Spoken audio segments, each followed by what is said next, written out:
Assalamualaikum warahmatullahi wabarakatuh. Salam sejahtera untuk kita semuanya. Selamat datang di Cafe Channel.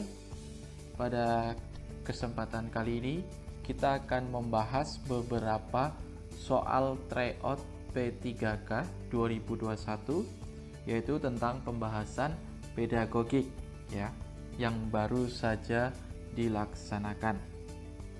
Oke, sebelum kita masuk ke pembahasan, mohon kepada teman-teman semua, Bapak Ibu, untuk terus membantu channel ini dengan cara like, subscribe, dan komen.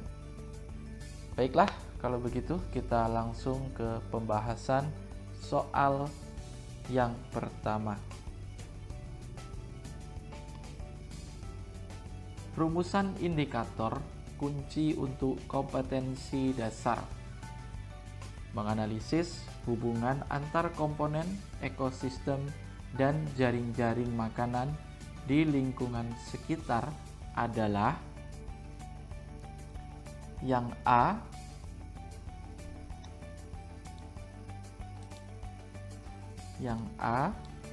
membandingkan interaksi yang berlangsung dalam ekosistem. B, menyebutkan pengertian tentang ekosistem dengan jelas. Yang C, menganalisis ekosistem di lingkungan tempat peserta didik. Yang D, menjelaskan interaksi yang terjadi dalam ekosistem kita. Yang E, menyebutkan komponen-komponen ekosistem dalam kehidupan. Pada pembahasan soal pedagogik ini ya, saya tidak menyebutkan jawaban yang pastinya ya, karena jawaban masih dirahasiakan oleh pihak yang mengadakan soal tryout ini. Nah, jadi kalau di sini menurut saya ya, jawaban yang saya pilih pada saat melaksanakan tryout kemarin itu adalah yang A. Ini jawaban saya. Nah, jadi silakan pada teman-teman, Bapak Ibu semuanya untuk mencari jawaban yang lebih tepat. Kalau pada soal ini jawaban saya adalah yang A. Kita lanjut ke soal berikutnya. Di dalam proses pembelajaran, para peserta didik diharapkan dengan situasi di mana ia bebas untuk mengumpulkan data, membuat dugaan atau hipotesis, mencoba-coba atau trial and error, mencari dan menemukan keteraturan atau pola, mengeneralisasi atau menyusun rumus beserta bentuk umum, membuktikan benar tidaknya dugaan itu. Hal ini merupakan penerapan teori belajar yang A, konstruktivistik, B, sibernetik, C, kognitivistik, D, humanistik, E, behavioristik. Pada soal ini saya menjawab itu yang A. Pada soal ini, pada saat mengikuti tryout yang pertama kemarin, saya menjawab A. Jadi untuk Bapak Ibu, silakan dicari jawabannya yang lebih tepatnya yang mana. Kita lanjut soal berikutnya. Pada tahap konseptualisasi, kemampuan yang dimiliki oleh peserta didik adalah A, memahami sebuah kejadian, B, memecahkan masalah, D, memahami permasalahan, yang D, membuat peraturan, E, mengalami sebuah kejadian.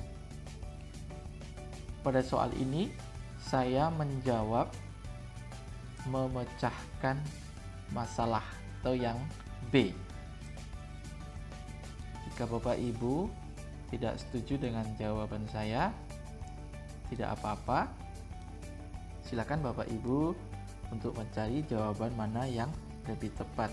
Soal ini saya ambil ketika saya melaksanakan tryout kemarin. Saya menjawab yang B, memecahkan masalah. Kita lanjut ke soal berikutnya.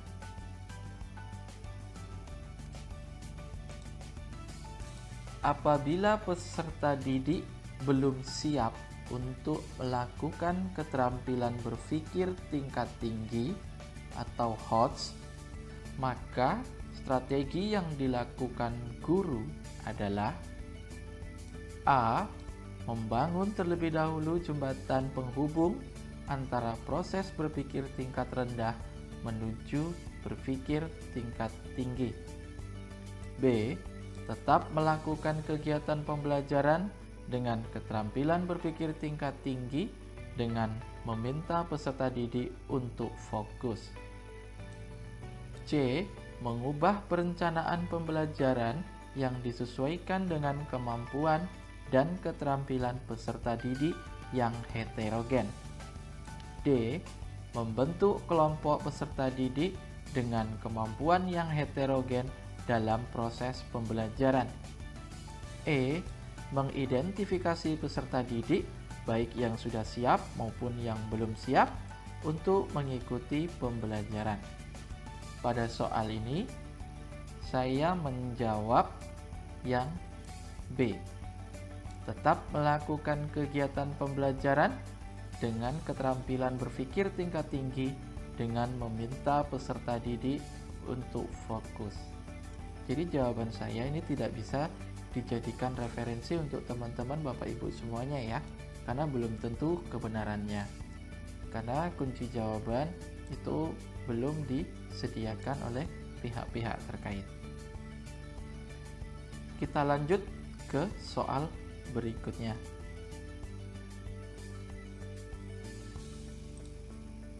Salah satu proses kognitif adalah mengkreasi, yang maknanya adalah A. Menempatkan unsur-unsur secara bersama-sama untuk membentuk keseluruhan secara koheren atau fungsional. B. Menganalisis hasil temuan dengan cara mengidentifikasi produk yang akan dibuat secara mandiri. C. Melakukan atau menggunakan tata cara dan prosedur di dalam situasi yang tidak seperti biasanya. D. Membuat pertimbangan-pertimbangan berdasarkan kriteria atau standar yang telah ditetapkan secara nasional. E. Membangun arti dari proses pembelajaran termasuk komunikasi lisan, tertulis, dan gambar nyata. Pada soal ini ya, saya menjawab yang kalau tidak salah itu yang B. Ya, yang B. Menganalisis hasil temuan dengan cara mengidentifikasi produk yang akan dibuat secara mandiri. Ini jawaban saya ketika melaksanakan tryout yang pertama. Kita lanjut soal berikutnya. Untuk meningkatkan kemampuan peserta didik memecahkan masalah lingkungan, Ibu Kartika menggunakan model pembelajaran Project Based Learning dengan menugaskan peserta didiknya membuat karya dari sampah organik. Ia merencanakan untuk menilai hasil karya peserta didik berdasarkan kegunaan, ini saya garis bawahi ya Bapak Ibu, nilai jual dan keindahan. Jadi berdasarkan ini, kegunaan, nilai jual, dan keindahan. Teknik penilaian apakah yang sebaiknya dilakukan? A. Observasi. B. Portofolio. C. Tes lisan. D. Penilaian produk. E. Penilaian praktik. Pada soal ini saya menjawab yaitu penilaian produk. Ya. Kenapa saya menjawab penilaian produk? Karena di sini berdasarkan kegunaan, nilai jual, dan keindahan. Jika teman-teman Bapak Ibu semua tidak sepakat dengan jawaban saya, silakan komentar di kolom komentar. Kita akan cari mana jawaban yang lebih tepatnya. Oke, kita lanjut soal berikutnya.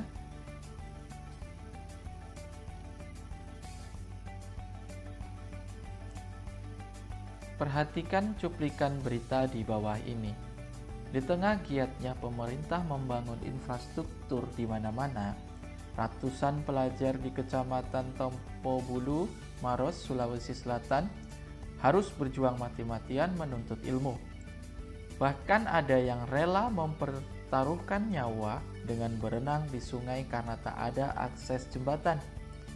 Di desa Bonto Matinggi, puluhan siswa terpaksa berenang di sungai tiap ke sekolah.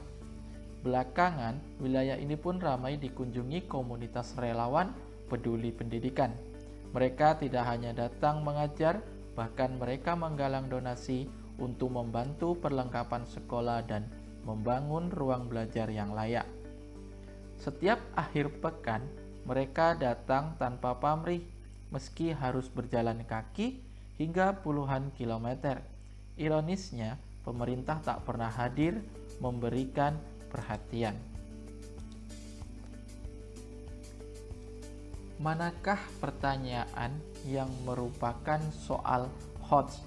Ya, soal hot.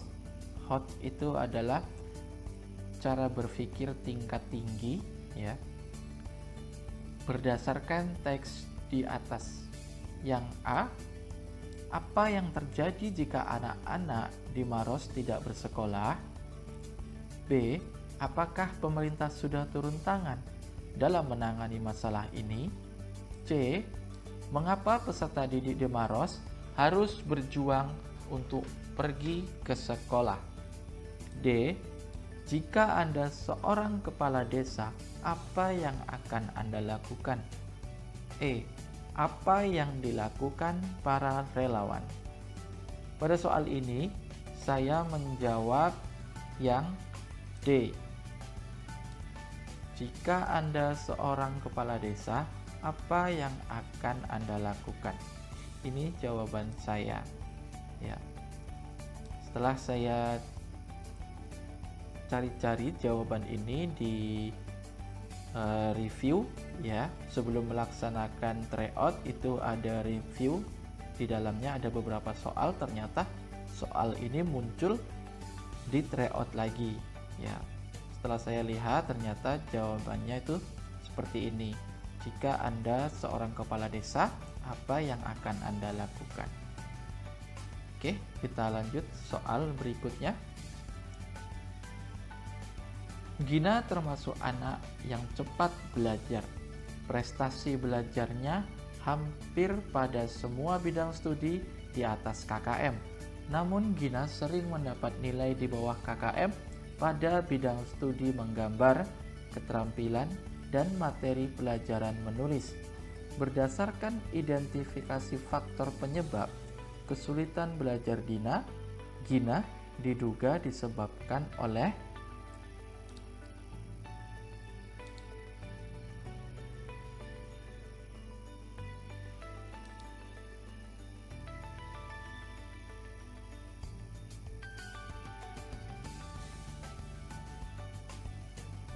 Berdasarkan identifikasi faktor penyebab kesulitan belajar Gina diduga disebabkan oleh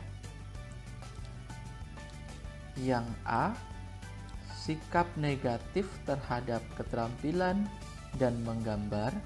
B, tidak adanya fasilitas yang cocok bagi Gina untuk belajar.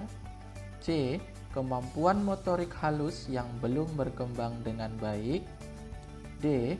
Tingkat kecerdasan intelektual berada di bawah rata-rata. Yang E. Kurang menyukai mata pelajaran menggambar dan bahasa.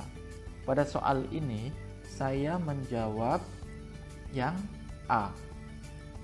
Sikap negatif terhadap keterampilan dan menggambar. Itu jawaban saya. Oke, silahkan Bapak Ibu untuk mencari jawaban mana yang lebih tepat ya. Jawaban saya hanya sebagai referensi, belum tentu benar.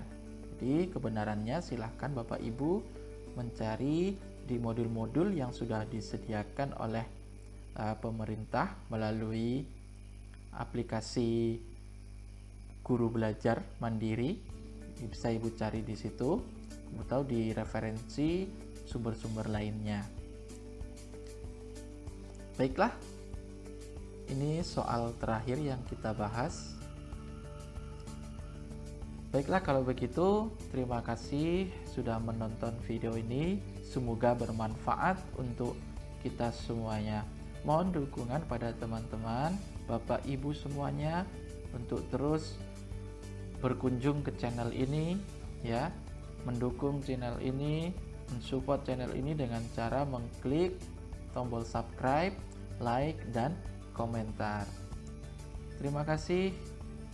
Saya akhiri. Assalamualaikum warahmatullahi wabarakatuh.